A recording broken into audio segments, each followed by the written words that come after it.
नमस्कार दोस्तों। आज हम सुनेंगे मुंशी प्रेमचंद के द्वारा लिखी कहानी सुभागी। चलिए दोस्तों, कहानी शुरू करते हैं।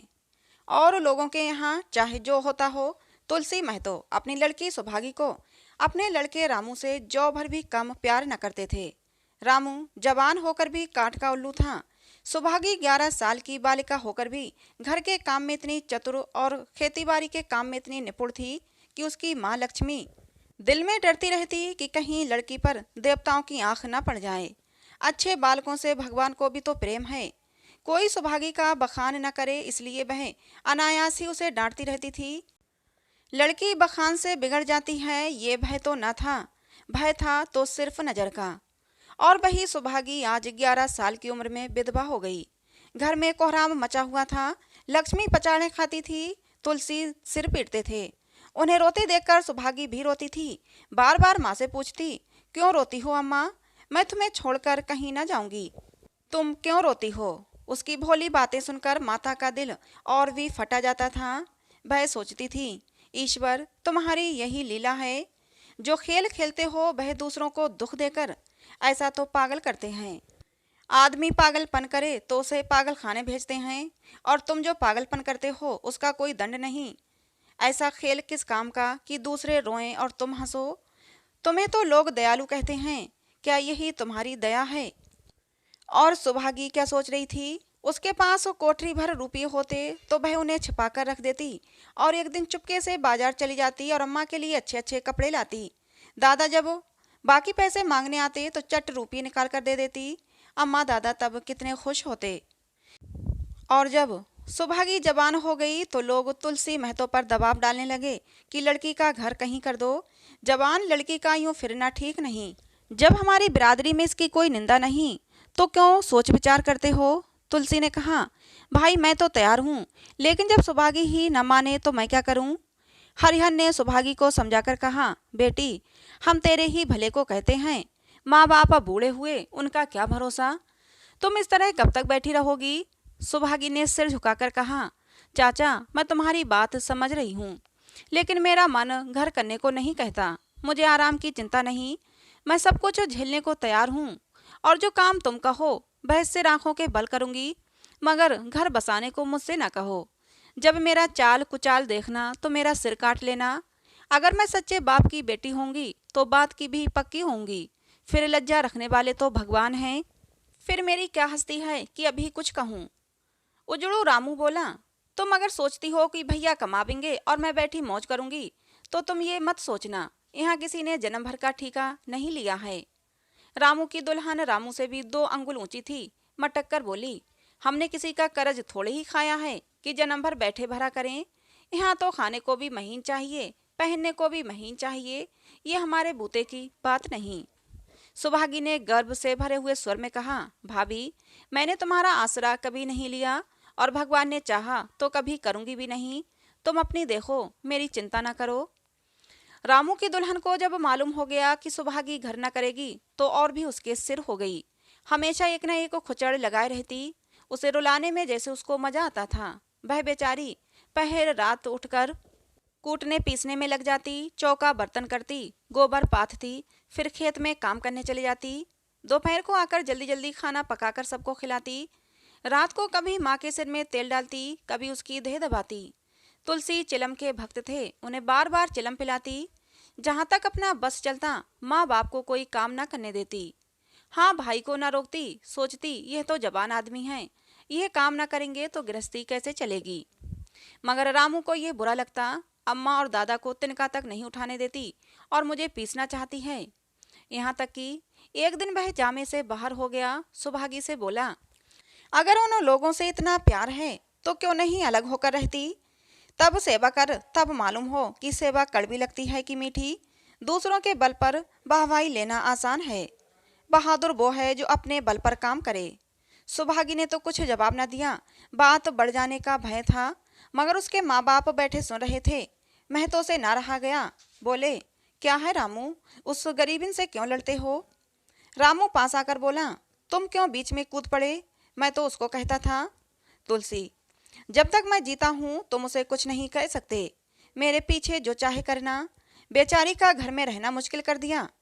रामू, आपको बेटी बहुत प्यारी है तो उसे गले बांध कर रखिए, मुझसे तो नहीं सहा जाता। तुलसी बोले, अच्छी बात है, अगर तुम्हारी यही मर्जी है तो यही होगा। मैं कल गांव के आदमियों को बुलाकर बंटवारा कर दूंगा। तुम चाहे छूट जाओ, सुभागी नहीं छूट सकती। रात को तुलसी लेटे तो वह पुरानी बात याद आई, जब रामू के जन्मोत्सव में उन्होंने रुपये कर्ज लेकर जलसा किया था, और जब सुभागी पैदा हुई थी तो घर में रुपये रहते हुए भी उन्होंने एक कौड़ी खर्च न की थी। पुत्र को रत्न समझा था और पुत्री को पूर्व जन्म के पापों का दंड समझा था। वह रत्न कितना कठोर निकला और ये दंड कितना मंगलमय। दूसरे दिन महतो ने गांव के आदमियों को जमा करके कहा, पंचो, अब रामू का और मेरा एक घर में निभा नहीं होता। मैं चाहता हूँ कि तुम लोग इंसाफ से जो कुछ मुझे दे दो वह लेकर अलग हो जाऊं। रात दिन की किचकिच अच्छी नहीं।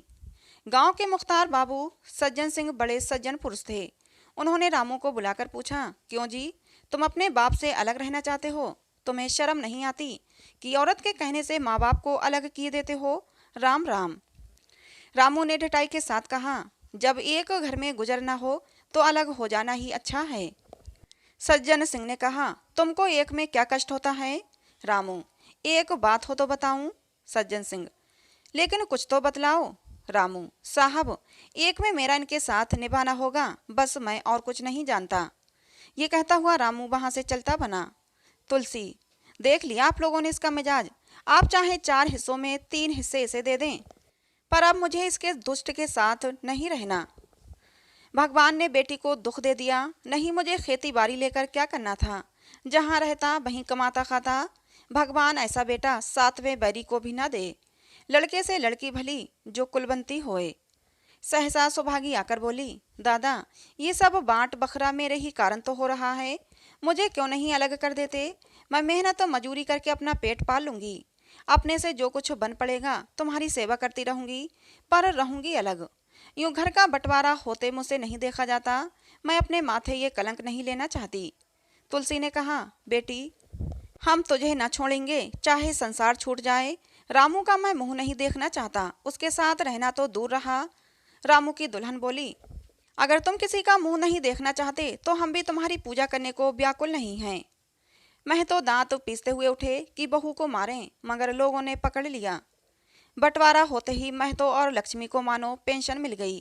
पहले तो दोनों सारे दिन सुभागी के मना करने पर भी कुछ न कुछ करते ही रहते थे, पर अब उन्हें पूरा विश्राम था। पहले दोनों दूध घी को तरसते थे।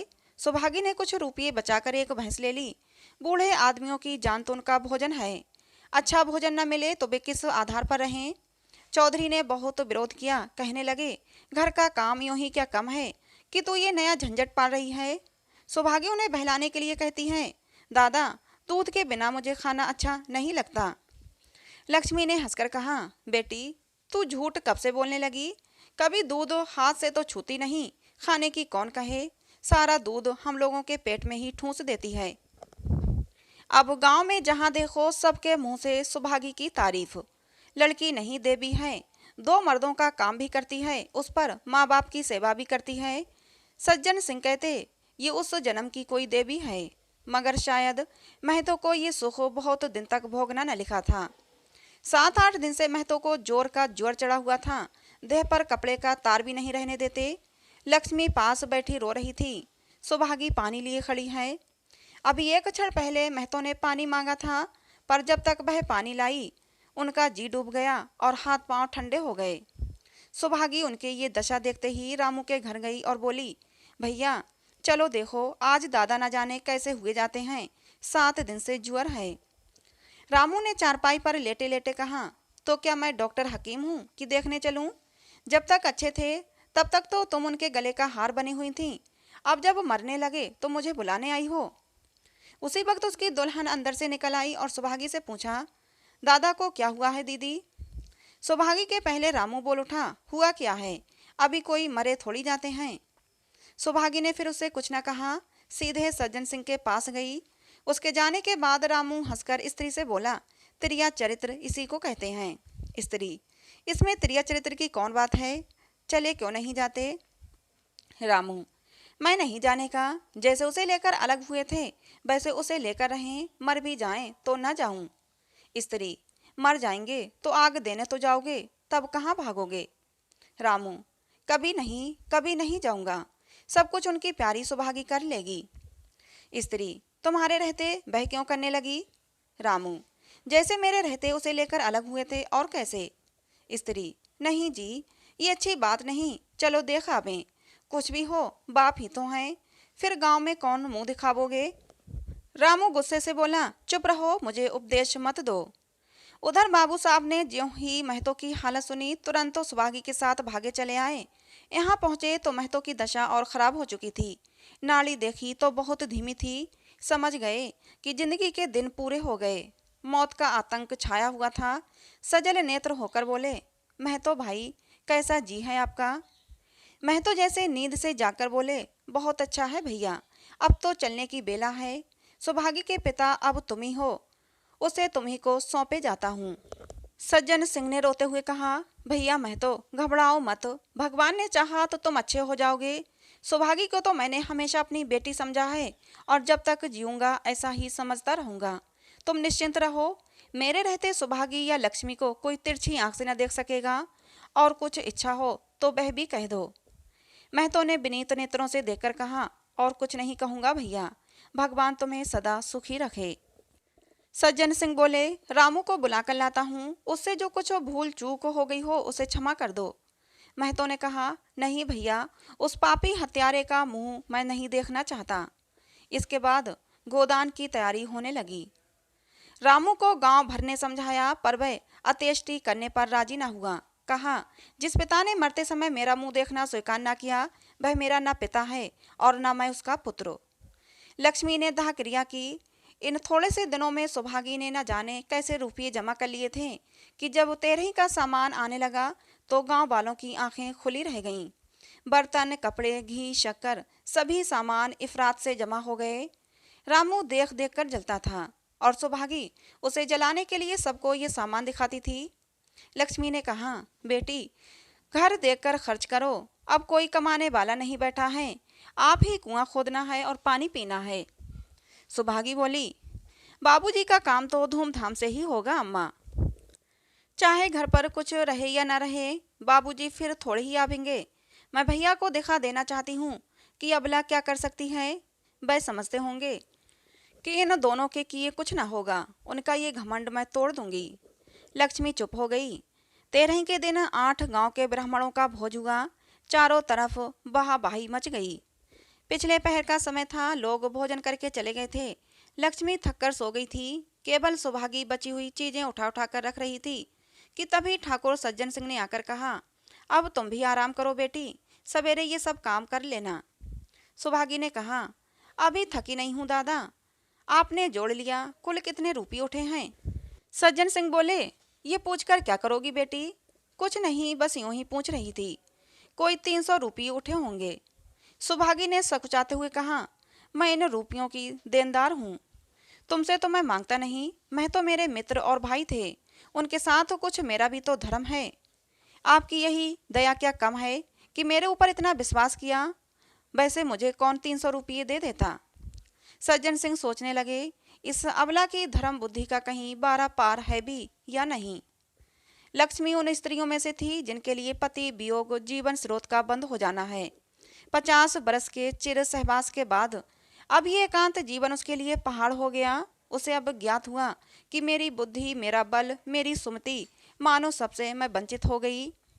उसने कितनी बार ईश्वर से विनती की थी, मुझे स्वामी के सामने उठा लेना, मगर उसने ये विनती स्वीकार न की।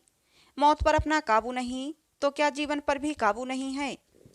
वह लक्ष्मी जो गांव में अपनी बुद्धि के लिए मशहूर थी, जो दूसरों को सीख दिया करती थी, अब वही बोहरई हो गई थी। सीधी सी बात करते नहीं बनती। लक्ष्मी का दाना पानी उसी दिन से छूट गया। सुभागी के आग्रह पर चौके में जाती, मगर कौर कंठ के नीचे न उतरता। 50 वर्ष हुए, एक दिन भी ऐसा न हुआ था कि पति के बिना खाए खुद खाया हो। अब उस नियम को कैसे तोड़े? आखिर उसे खांसी आने लगी। दुर्बलता ने जल्द ही खाट पर डाल दिया। सुभागी अब क्या करे? ठाकुर साहब के रुपये चुकाने के लिए दिलोजान से काम करने की जरूरत थी। यहाँ माँ बीमार पड़ गई। अब माँ को देखे या बाहर का काम करे। माँ की दशा देखकर सुभागी समझ गई कि इनका परवाना भी आ पहुंचा। महतो को भी तो यही जुअर था। गांव में और किसे फुर्सत थी कि दौड़ धूप करता। सज्जन सिंह दोनों बगताते लक्ष्मी को देखते, दवा पिलाते, सुभागी को समझाते और चले जाते। मगर लक्ष्मी की दशा बिगड़ती जाती थी, यहाँ तक कि 15वें दिन वह भी संसार से सिधार गई। अंतिम समय रामू आया और उसके पैर छूना चाहता था, पर लक्ष्मी ने उसे ऐसे ही झड़की दी कि वह उसके समीप न जा सका। सुभागी को उसने आशीर्वाद दिया कि तुम्हारी जैसी बेटी पाकर मैं तर गई, मेरा क्रिया कर्म तुम ही करना। भगवान से मेरी यही अर्जी है कि उस जन्म में भी तुम मेरी कोख पवित्र करो। माता के देहांत के बाद सुभागी के जीवन का केवल एक लक्ष्य रह गया कि सज्जन सिंह के 300 रुपये पिता के क्रियाक्रम में लगे थे और लगभग 200 रुपये माता के काम में लगे। 500 रुपये का ऋण था और ये उसको चुकाना था, मगर वह हिम्मत न हारती थी। 3 साल तक सुभागी ने रात को रात और दिन को दिन न समझा। उसकी कार्य शक्ति और पौरुष देखकर लोग दांतों तले उंगली दबाते थे। दिन भर खेती बाड़ी का काम करने के बाद वह रात को 4-4 पसेरी आटा पीस डालती। 30वें दिन 15 रुपये लेकर वह सज्जन सिंह के पास पहुंच जाती। इसमें कभी नागा न पड़ता, ये मानो प्रकृति का अटल नियम था। अब चारों ओर से उसकी सगाई के पैगाम आने लगे। सभी उसके लिए मुंह फैलाए हुए थे। जिसके घर सुभागी जाएगी उसके भाग्य फिर जाएंगे। सुभागी यही जवाब देती कि अभी वह दिन नहीं आया। जिस दिन सुभागी ने आखिरी किस्त चुकाई, उस दिन उसकी खुशी का ठिकाना न था। आज उसके जीवन का कठोर व्रत पूरा हो गया था। वह चलने लगी तो सज्जन सिंह ने कहा, बेटी तुमसे मेरी एक प्रार्थना है, कहो तो कहूँ या फिर ना कहूँ, मगर वचन दो कि अगर मैं कहूँगा तो तुम मानोगी। सुभागी ने कृतज्ञ भाव से कहा, दादा आपकी बात ना मानूंगी तो किसकी बात मानूंगी, मेरा तो रोआ रोआ आपका गुलाम है। सज्जन सिंह, अगर तुम्हारे मन में ये भाव है तो मैं ना कहूँगा। मैंने अब तक तुमसे इसलिए नहीं कहा कि तुम अपने को मेरा देनदार समझ रही थीं। अब रुपये चुक गए, मेरा तुम्हारे ऊपर कोई एहसान नहीं है, रत्ती भर भी नहीं। बोलो कहूँ। सुभागी, आपकी जो आज्ञा हो। सज्जन सिंह, देखो इनकार न करना, नहीं मैं फिर तुम्हें अपना मुंह न दिखाऊंगा। सुभागी, क्या आज्ञा है, कहो दादा। सज्जन सिंह बोले, मेरी इच्छा है कि तुम मेरी बहू बनकर मेरे घर को पवित्र करो। मैं जात पात का कायल हूँ, मगर तुमने मेरे सारे बंधन तोड़ दिए। मेरा लड़का तुम्हारे नाम का पुजारी है, तुमने भी उसे अच्छी तरह देखा भाला है। बोलो मंजूर करती हो। सुभागी, दादा इतना सम्मान पाकर तो मैं पागल हो जाऊंगी। सज्जन सिंह, तुम्हारा सम्मान भगवान कर रहे हैं बेटी, तुम साक्षात भगवती का अवतार हो। सुभागी, मैं तो आपको अपना पिता समझती हूँ, आप जो कुछ करेंगे मेरे भले के लिए ही करेंगे, आपके हुक्म को मैं कैसे इनकार कर सकती हूँ। सज्जन सिंह ने उसके माथे पर हाथ रखकर कहा, बेटी तुम्हारा सुहाग अमर हो, तुमने मेरी बात रख ली, मुझसा भाग्यशाली अब संसार में कौन होगा। तो दोस्तों ये कहानी थी मुंशी प्रेमचंद के द्वारा लिखी, जिसका नाम था सुभागी। कहानी आपको कैसी लगी जरूर बताना। कहानी पसंद आई हो तो प्लीज़ लाइक करें, शेयर करें। ऐसे ही और कहानियों के लिए हमारे चैनल से जुड़े रहें। मिलते हैं दोस्तों अगली किसी नई कहानी में।